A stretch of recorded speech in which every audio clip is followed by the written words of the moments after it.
Voilà, gloire au Seigneur, alléluia, il est merveilleux notre Seigneur. Vous savez, c'est quand même important de comprendre que toute notre vie, c'est pour la vivre avec le Seigneur. Vous savez, les gens dans ce monde, ils croient toutes sortes de choses, et puis leur croyance les amène à la faillite, quoi. C'est malheureux ce que je dis, mais c'est quand même vrai, ça les amène à la faillite. Ils ont des espérances qui n'aboutissent pas, quoi. C'est-à-dire, bien sûr, ils vont avoir de l'argent, une belle maison, une belle voiture, de l'influence dans ce monde, enfin, toutes les choses de ce monde, mais leur cœur, il est triste, il est perdu. Ils n'ont aucun espoir. C'est pour ça que ce monde, il est si aigre. C'est pour ça que ça ne se passe pas bien dans ce monde. Ce soir, je voudrais vous parler de l'amour du Seigneur, parce que vous savez, c'est quand même ça le plus important, puisque le Seigneur, il veut qu'on propage l'amour. Et si on doit propager l'amour du Seigneur, eh bien, il faut que nous, on ait de l'amour, parce qu'autrement, on ne pourra pas propager l'amour du Seigneur. Alors, je sais que c'est pas toujours facile. Je le sais, parce que je l'ai vécu. Je suis un homme comme vous. J'ai vécu des trucs. C'est vrai que des fois, c'est pas si évident de ça de trouver le Seigneur. Alors, je sais pourtant que on peut le trouver. Mais faut le vouloir. Faut le vouloir. La Bible, elle nous dit dans Exode, au chapitre 6, Exode, au chapitre 6 et au verset 9, c'était avant que le peuple soit délivré de leur esclavagisme, quoi. Avant qu'ils sortent de leur malheur. Et la Bible, elle dit, dans Exode au chapitre 6 et au verset 9, Exode chapitre 6 et au verset 9, ainsi parla Moïse aux enfants d'Israël, mais l'angoisse et la dure servitude les empêchaient d'écouter Moïse. Ça les empêchait d'écouter Moïse. L'angoisse et la dure servitude. C'est-à-dire que ils étaient esclaves. C'était dur ce qui leur arrivait. Alors ils avaient du mal à entendre. Ils avaient du mal à entendre que Dieu était en train de leur parler à travers la bouche de Moïse. Il leur parlait de délivrance. Il leur parlait de changement. Ça allait être un changement pour eux. Une transformation. Ce soir, c'est pareil. Peut-être que tu as du mal à entendre ces choses-là, parce que tu as des angoisses dans ton cœur, parce que tu es peut-être prisonnier, il y a peut-être des choses qui te tiennent, la drogue, l'alcool, prisonnier de ces choses-là par exemple, ou alors ton orgueil, ou alors ta méchanceté, ou alors toutes les choses qui te rendent triste. Et toutes ces choses-là, ça te bloque. Ça te bloque. Tu entends bien le message, mais il a tendance à être inefficace pour toi. Ben, ce soir, j'ai une solution pour toi.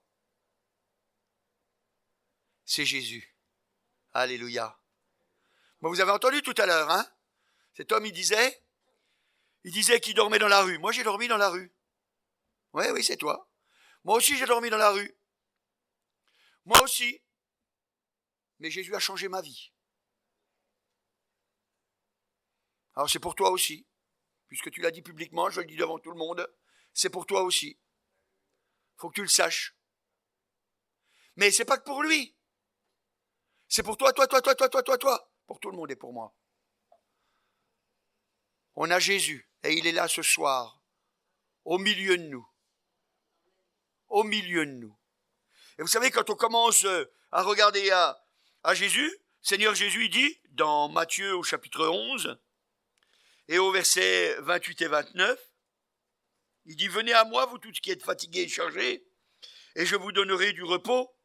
Prenez mon joug sur vous et recevez mes instructions, car je suis doux et humble de cœur, et vous trouverez le repos pour vos âmes. Alléluia, gloire au Seigneur. Voyez, c'est très important. C'est très important. Si jamais on ne comprend pas cette chose-là, qu'il faut venir au Seigneur, alors tout est raté. Tout est raté. Parce qu'on peut tout essayer. Hein. S'il n'y a pas Jésus, si ce n'est pas à lui qu'on vient, c'est perdu. C'est perdu. Et c'est pour ça que ce soir, je voudrais que tu trouves Jésus. Je ne sais pas si tu l'as trouvé, je ne te connais pas.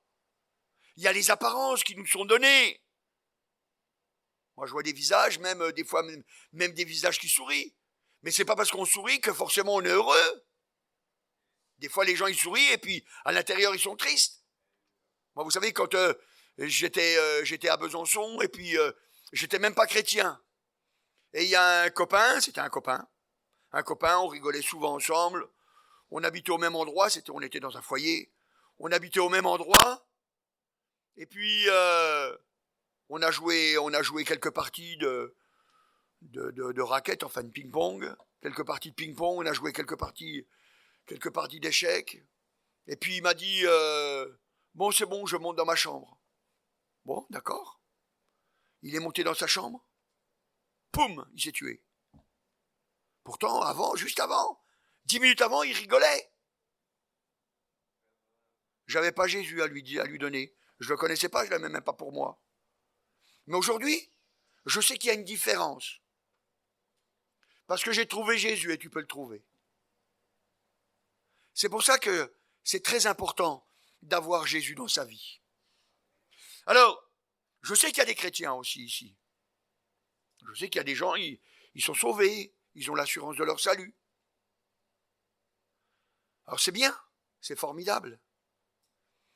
Mais je voudrais te rappeler une chose, mon frère. Je voudrais te rappeler une chose, ma sœur. Le but du chrétien, c'est pas d'être sauvé. C'est de servir Dieu. Parce que le salut, on l'a eu. C'est Jésus qui a payé pour nous. Vous savez, le diable, il aime bien revenir pour essayer de nous faire des bonnes œuvres pour qu'on se rachète. Mais c'est pas ça. C'est pas ça. Nous, on doit se souvenir que Jésus a payé. Jésus a payé le prix. Alléluia, gloire au Seigneur. Et c'est parce que Jésus a payé le prix que, on sait qu'on est gagnant. La Bible nous dit dans 1 Corinthiens, au chapitre 6, 1 Corinthiens, chapitre 6 et au verset 20, car vous avez été rachetés à un grand prix. Glorifiez donc Dieu dans votre corps et dans votre esprit qui appartiennent à Dieu. Alléluia, gloire au Seigneur. Donc maintenant, il faut qu'on glorifie Dieu dans notre corps, dans notre esprit. Alléluia, gloire au Seigneur. Il faut qu'on le glorifie parce qu'on a été rachetés. Et c'est pour ça que ce soir, si tu comprends cette chose-là, c'est pas la même vie que tu vas avoir.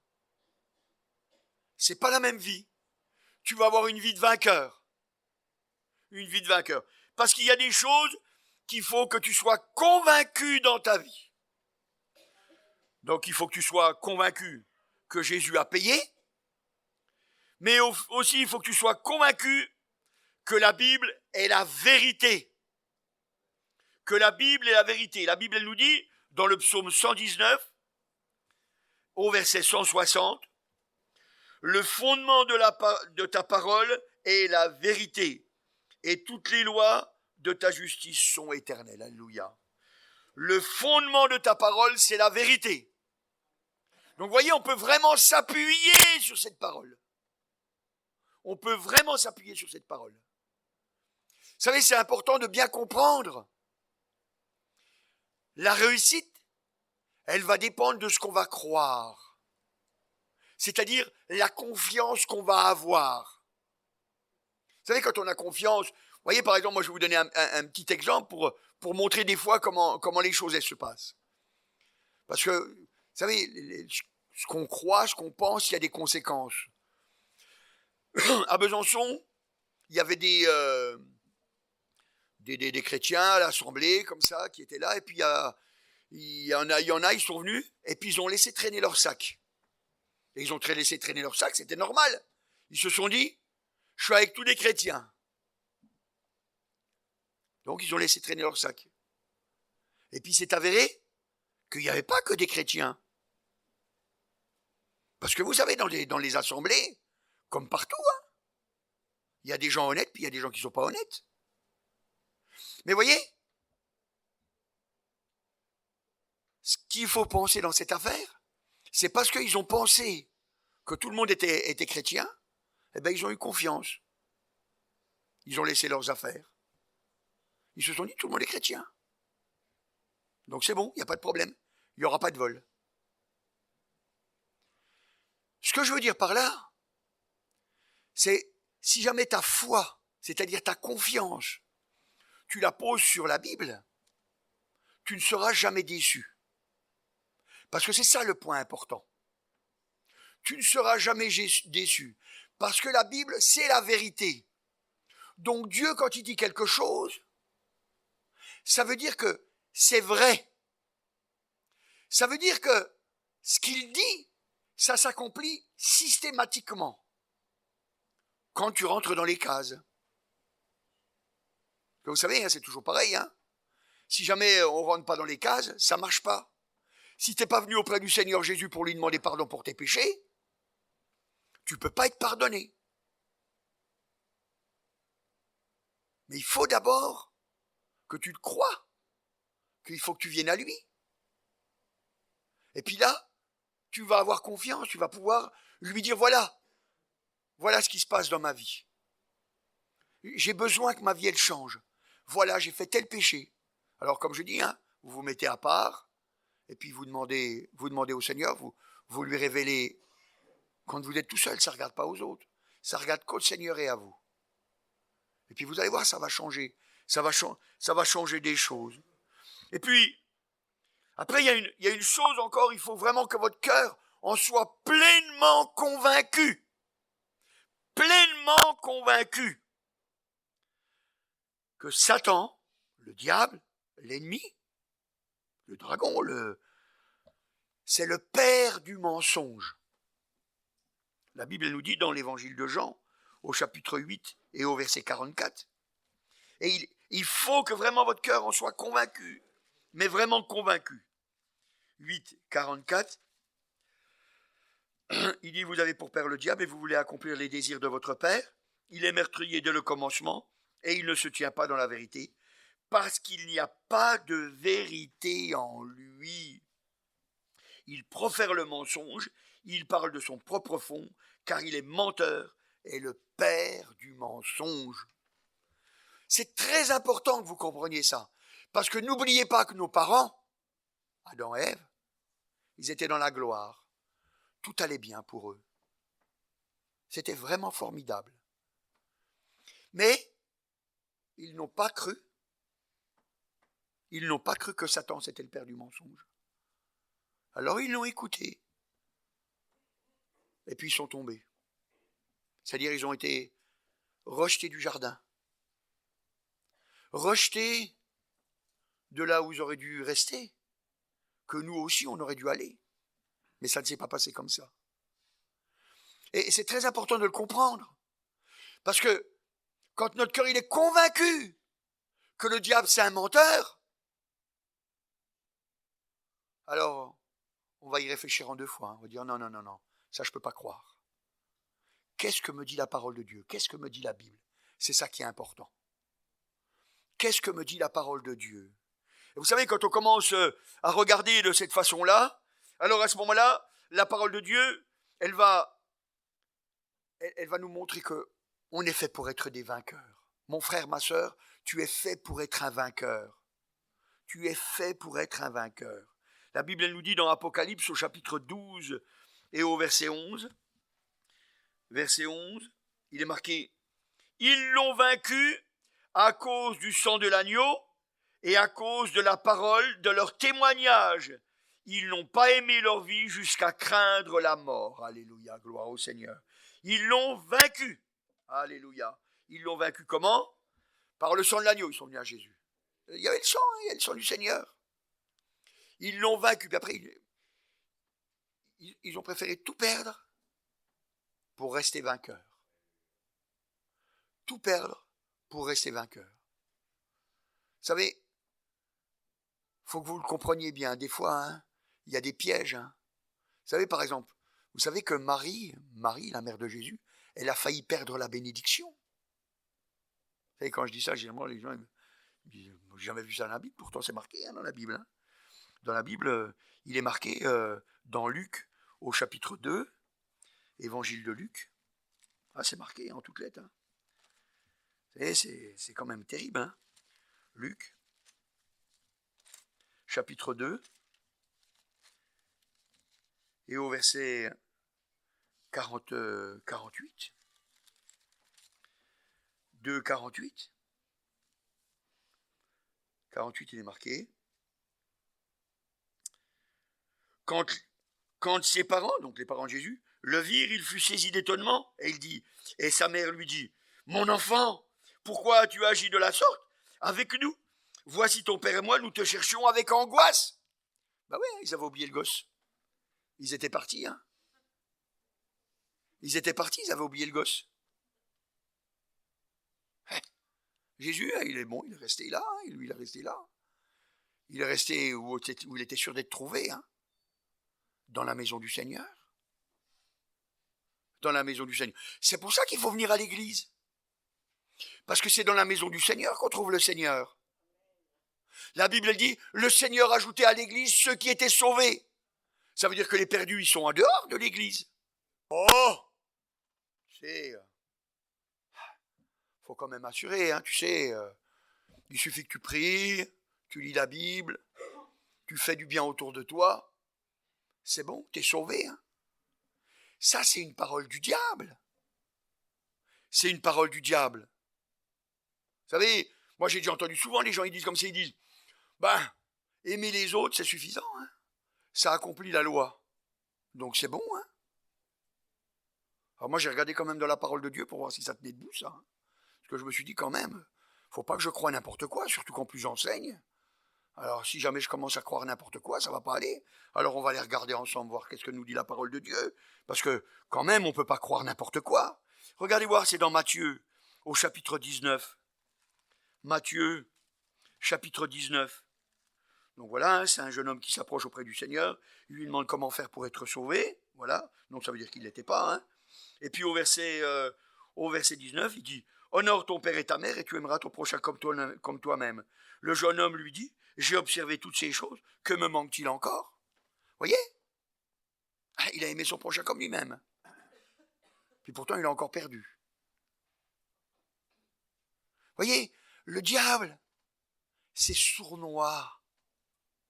C'est sournois sa façon de faire. Il veut te perdre.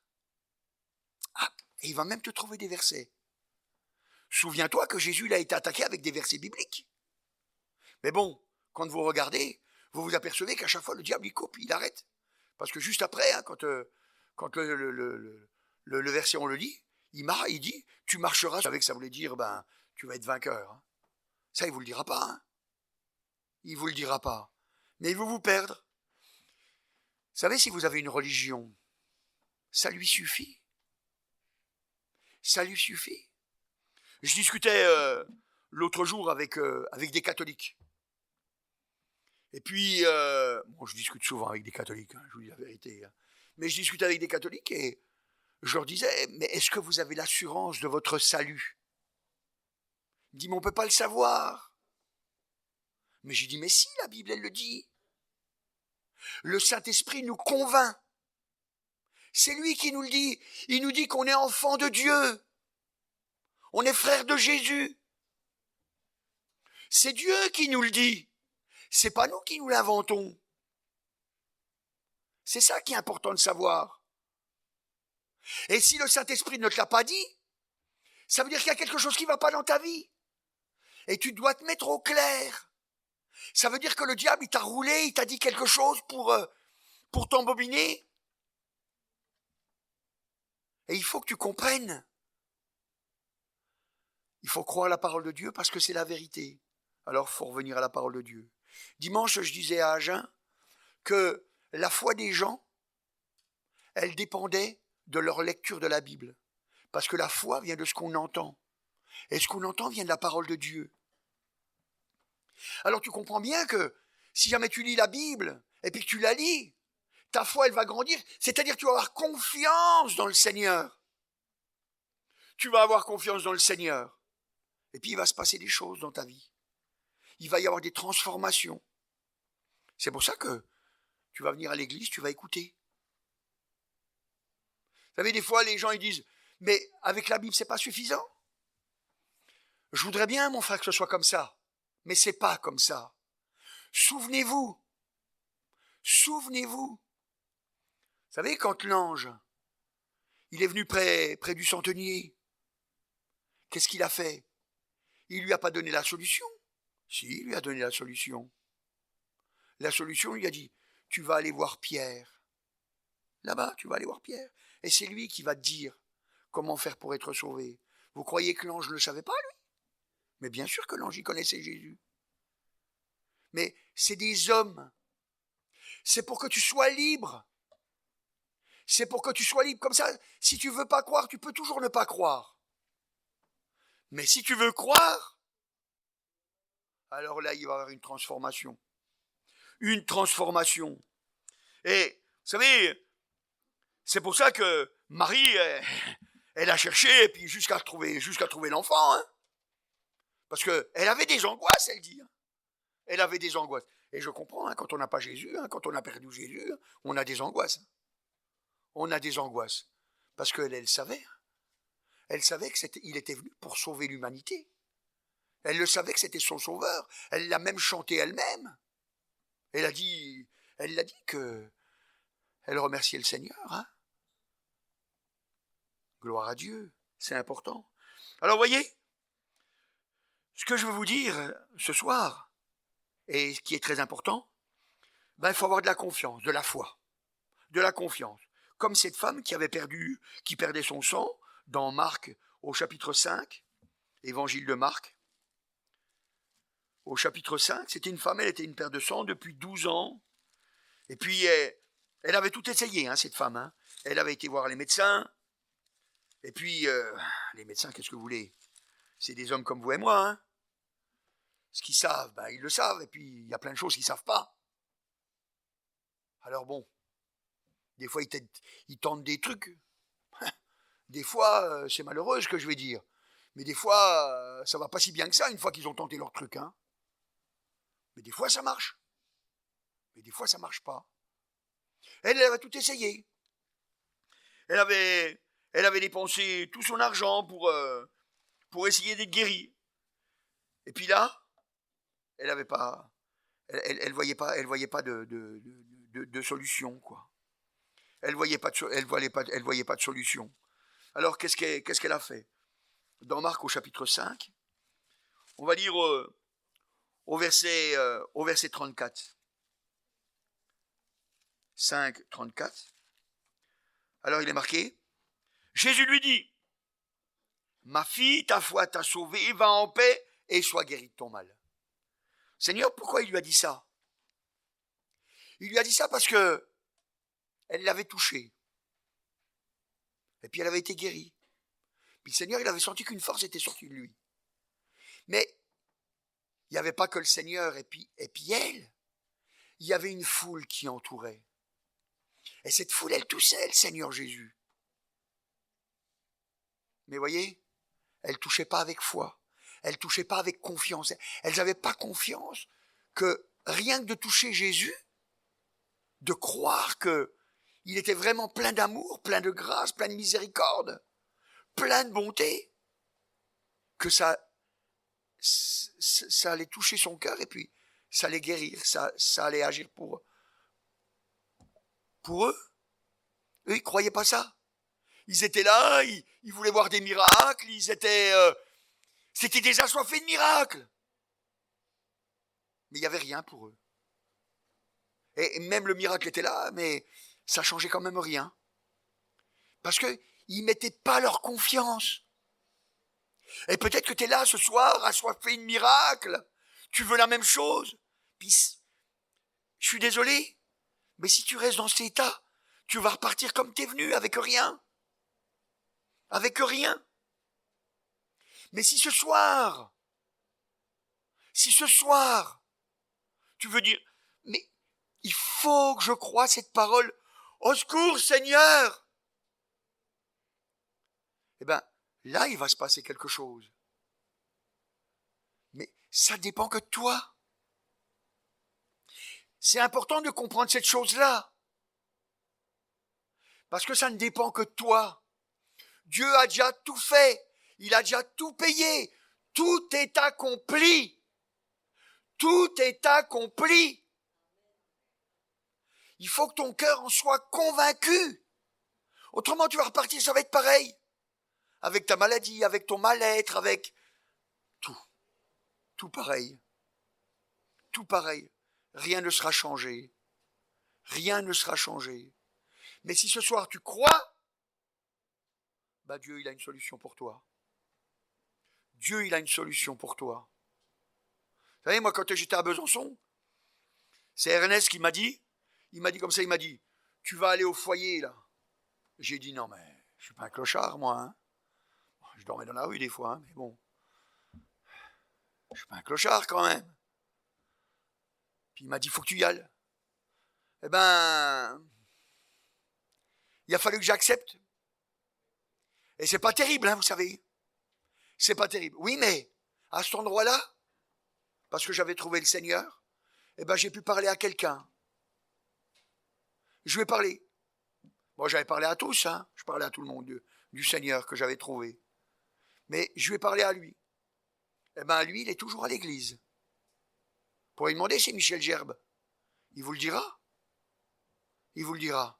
Tout le monde m'appelait le curé. J'étais pas curé pour un sou, hein. Mais bon, ça a touché son cœur. J'ai accepté le plan de Dieu. Il faut que tu acceptes le plan de Dieu. Et si jamais tu mets ta foi comme cette femme, alors tu vas être différent des autres. Toi, tu vas recevoir. Les autres, ils étaient tous là. Ils ont tous vu. Ils ont même touché le Seigneur. Puisque les disciples, ils disent, mais tu dis qui est-ce qui m'a touché? Mais tout le monde te presse. Tout le monde te touche, Seigneur. Oui, mais pas comme il fallait. Pas comme il fallait. Il fallait toucher avec foi. Faut toucher avec confiance, avec foi. C'est le même mot, hein, confiance et foi. Ça change tout. Ça change tout. Et vous savez, quand on touche le Seigneur de cette façon-là, alléluia,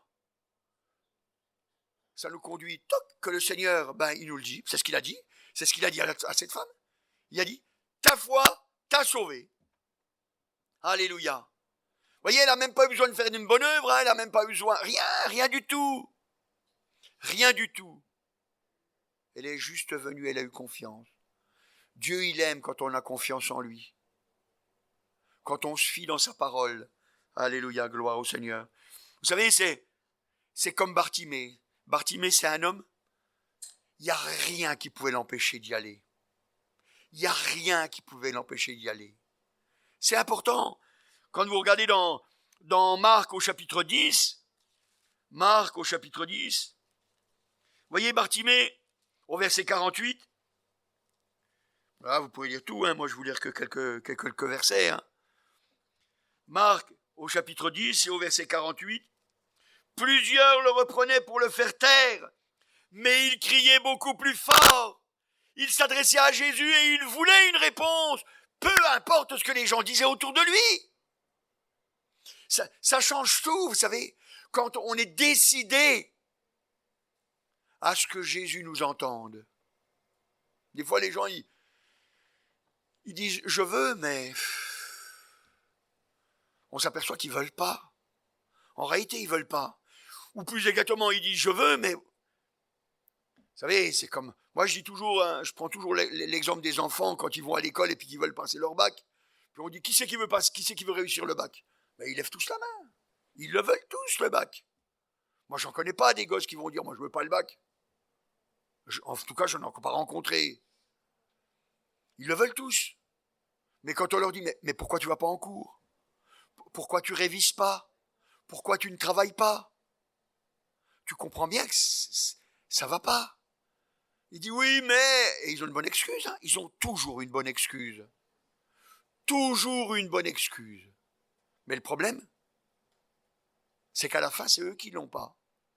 Pourquoi? Parce qu'ils ne le voulaient pas. Ils ne le voulaient pas. Mais ils se mentaient à eux-mêmes.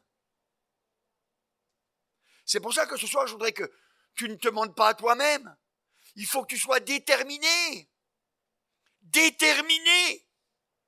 Bertimée, lui, était déterminé. Il disait, peu importe ce que les gens ils vont dire, moi, je veux, et j'aurai.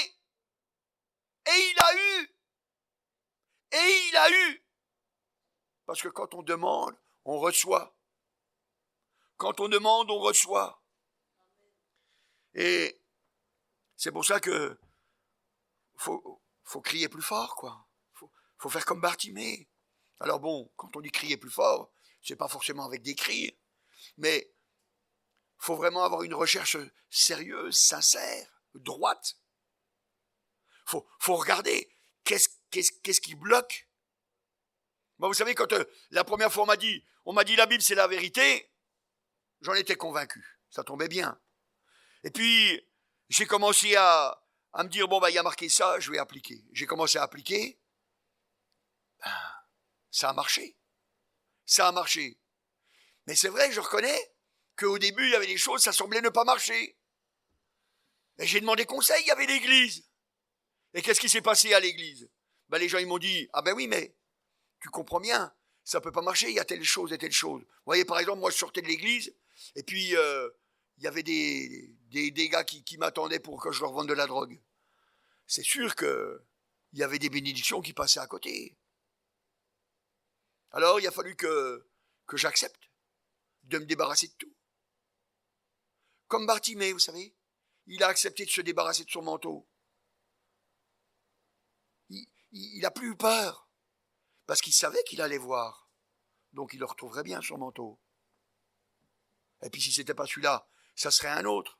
Parce que cette fois-ci, il verrait peut-être dans quel état il était, son manteau. Vous voyez? Donc c'est pour ça que il n'y a rien qui doit te retenir. S'il y a quelque chose qui te retient, alors sache que c'est un problème. Il y avait un frère à Besançon, Denis Jacoutot. Eh ben, il priait, et puis un jour, il a rêvé, il a fait un rêve. C'est lui qui nous le raconte, c'est pour ça que je vous le dis. Hein. Il a dit, c'était le jour de l'enlèvement. Et puis hop, tout le monde partait, pof. Puis moi, j'ai commencé à décoller, puis pof, je suis parti en vertical, enfin en horizontal, puis pouf. Puis j'ai dit, mais Seigneur, c'est lui qui dit ça, hein. Il dit, Seigneur, mais qu'est-ce qui se passe? J'arrive pas à partir au ciel. Puis le Seigneur, il a dit, je peux pas te porter, t'es trop gros. Je vous garantis, hein, il a maigri. Il a maigri, parce que dans son cœur, c'était quelque chose qui, lui, ça le retenait. Ça le retenait, je sais pas, il nous a pas tout raconté, mais il nous avait raconté ça. Ça nous faisait rire. Mais moi, ça m'a fait réfléchir. Je me suis dit, ah, il a compris qu'il y avait quelque chose qui le tenait lié. Et c'est ça ce qu'on doit faire. On doit réfléchir, est-ce qu'il y a quelque chose qui me tient lié? Qu'est-ce qui empêche que la bénédiction, elle vienne sur moi? Qu'est-ce qui empêche? Et vous savez, quand on est déterminé à aller jusqu'au bout, eh ben, s'il faut, on jeûnera, s'il faut, on passera du temps dans la prière, enfin, on fera ce qu'il faudra. On fera ce qu'il faudra. Et puis, Dieu, en voyant qu'on est bien disposé, eh bien, il nous dira, il nous le révélera. Il nous le révélera peut-être par un songe, peut-être par sa parole, peut-être par différentes façons. Mais il nous le révélera pour qu'on puisse être délivré, pour qu'on puisse lui dire, Seigneur, regarde ce qui me tient aux pieds. Eh bien, enlève-le-moi, Seigneur. savez, c'est important de comprendre que, en fait, faut aller jusqu'au bout. Faut aller jusqu'au bout. Vous savez, le jeune homme riche, quand on a lu tout à l'heure, il a fait un mauvais calcul, cet homme. Il a fait un mauvais calcul. Si vous revenez dans Matthieu, au chapitre 19 et au verset 21, c'était vraiment un mauvais calcul qu'il avait fait, cet homme. Matthieu, chapitre 19 et au verset 21. Voilà, il est marqué au verset 21.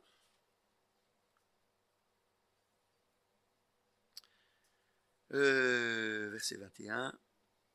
Jésus lui dit, si tu veux être parfait, va vends tout ce que tu possèdes, donne-le aux pauvres, et tu auras un trésor dans le ciel. Puis viens et suis-moi. Verset 22. Après avoir entendu ces paroles, le jeune homme s'en alla tout triste, car il avait de grands biens. Voyez le calcul a fait. C'est un calcul qui à ses yeux semblait bon. Mais c'était un mauvais calcul. Il avait oublié de mettre un paramètre. C'est qu'il allait tout laisser là. Qu'il le veuille ou qu'il ne le veuille pas, il allait tout laisser. Ça, il avait oublié de le mettre.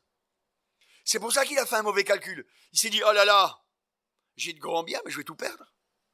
Pour faire quoi? Pour suivre Jésus, parce que Jésus, en plus, il l'appelle. Il lui dit, viens et suis-moi. Mais lui, non. Non. Moi, Seigneur, je veux bien te suivre, mais je fais quand même ma volonté et je garde ce que je veux. Mais ça marche pas. C'est un mauvais calcul. Faut se donner tout entier. Faut se donner tout entier. Si on se donne pas tout entier, on ne s'est pas donné. Les tièdes sont vomis. Tiède, c'est quelqu'un qui se donne à moitié. Il est, bien sûr, il va dire même des alléluia, il va parler aux gens, peut-être. Vous savez, les 10 vierges, elles sont parties toutes. Elles étaient vierges. Elles se sont gardées. Mais 5 seulement sont rentrées. Les autres, c'est triste, mais Seigneur, il leur dit, je vous connais pas. Mais Seigneur, avec tout ce qu'on a fait, moi je vous connais pas. C'est pour vous que vous avez travaillé. Vous avez voulu faire ce que vous vouliez. C'est des conséquences.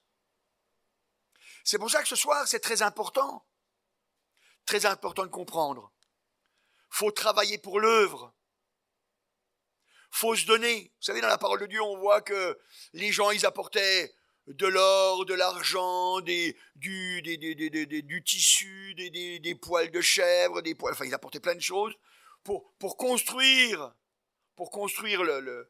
le temple du Seigneur. Hein. Donc à ce moment-là, c'était une tente, mais pour construire le temple du Seigneur. Ben nous, on apporte tout aussi, on apporte notre vie. On amène notre corps, notre esprit au Seigneur, notre âme, tout notre être entier au Seigneur, pour que ça serve. Parce qu'on a dit, oui, voilà, moi je veux vivre éternellement dans le ciel avec toi, parce que je crois que ce que tu dis, c'est la vérité, c'est là que je veux vivre. Et puis, automatiquement, quand on se donne comme ça, Dieu nous bénit. Parce qu'autrement, quand on n'est qu'à moitié, vous êtes qu'à moitié dans le ciel, mais le problème, c'est que il n'y a pas de moitié dans le ciel. C'est tout entier ou rien.